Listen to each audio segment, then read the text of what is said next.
Hello students, let us now move on to the last section of this chapter, that is laws of exponent.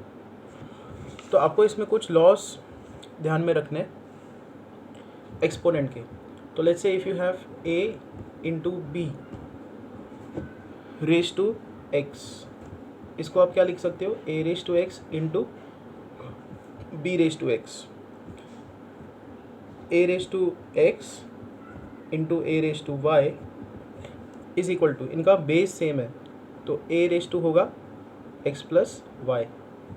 Similarly if you have a raise to x upon a raise to y, it is a raise to x a raise to minus y. ये term जब ऊपर shift होगा तो इसका power negative होगा, which is effectively a raise to x minus y. तो ये कुछ लॉज आपको याद रखने हैं और इसके बेसिस के ऊपर जो सम्स है वो देखते हैं हम लोग अब. Exercise 1.6 laws of exponent. So you have to find 64 raise to half. 64 can be written as 8 square.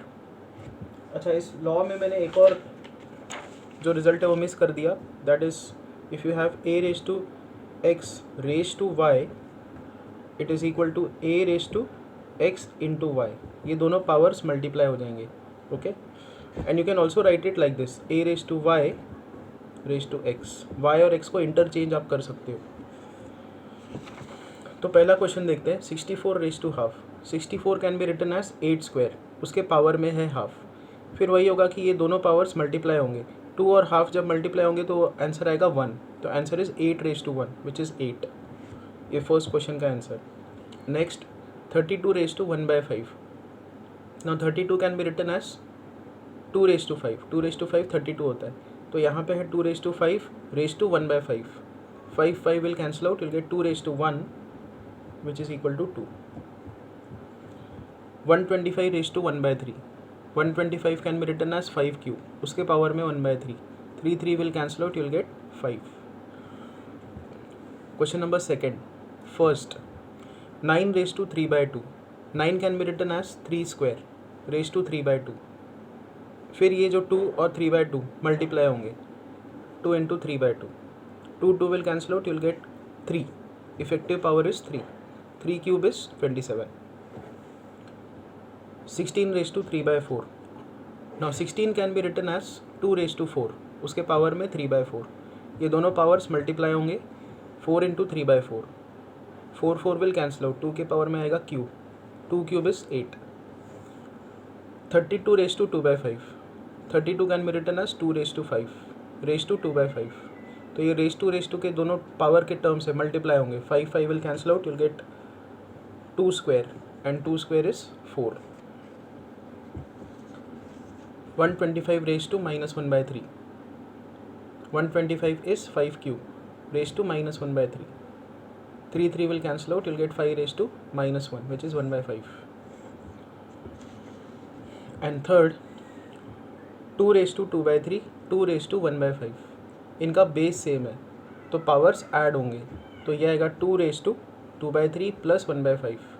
5 2 ज़ा 10, 3 यहाँ पे शिफ्ट होगा और नीचे आएगा 5 3 ज़ा 15. क्रॉस मल्टीप्लाई हमने किया. 10 प्लस 3 13/15. 2 रेज टू 13/15 ऐसे आंसर आएगा. एंड सेकेंड क्वेश्चन है इसका 1/3 क्यूब रेज टू 7. यहाँ पे 7 की जो पावर है वो ऊपर और नीचे दोनों टर्म्स पे लग जाएगी, तो यहाँ पे आएगा 1 raise to 7 upon 3 cube raise to 7. 1 raise to 7 is 1. 1 raise to any power is 1 and 3 raise to 3 raise to 7. ये दोनों रेज टू के टर्म्स मल्टीप्लाई होंगे, you'll get 3 रेज टू 21. तो 1/3 रेज टू 21 इसका आंसर है.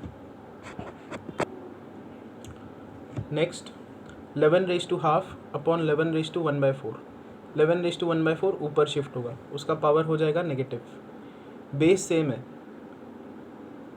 है तो पावर्स ऐड होंगे. 11 रेज टू हाफ -1/4.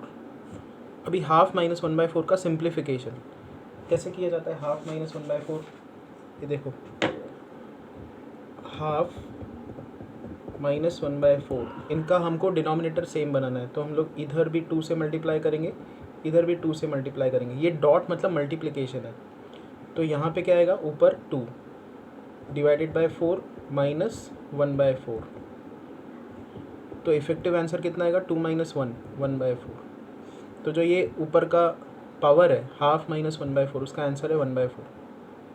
ये जो कैलकुलेशन है ये मैंने किसकी की है, हाफ माइनस 1/4 की ये कैलकुलेशन है 1/4।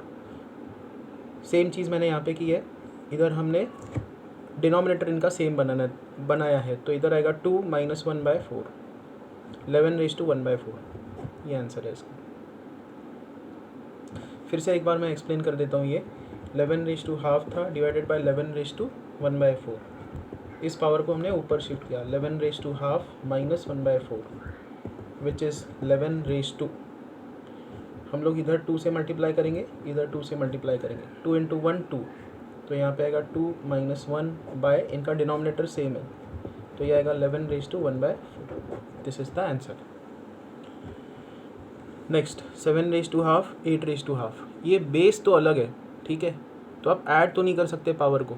यहाँ पे क्या करना होगा आपको, जो कॉमन पावर है हाफ उसको बाहर निकालना होगा। तो ऐसे होगा 7 × 8/½ 7 8 ज़ा 56, तो 56/½ ये आंसर है। तो यहाँ पे जाके हमारा जो चैप्टर है टेक्स्ट बुक वाइज ख़त्म होता है। अब एक्चुअल एग्ज़ाम में जैसे क्वेश्चंस आते हैं, ओसवाल का जो एक क्वेश्चन बैंक होता है या एक क्वेश्चन पेपर का सेट होता है, उसमें से नंबर सिस्टम के जितने भी प्रॉब्लम्स है उसका एक असाइनमेंट आज मैं भेजूँगा, वो आपको अटेम्प्ट करना है ओवर द नेक्स्ट 1 और 2 डेज़। काफ़ी बड़ा चैप्टर है ये, तो हम लोग 1-2 दिन तक उस असाइनमेंट को देंगे, आपके डाउट्स लेंगे and then will move on to the next chapter. Thank you.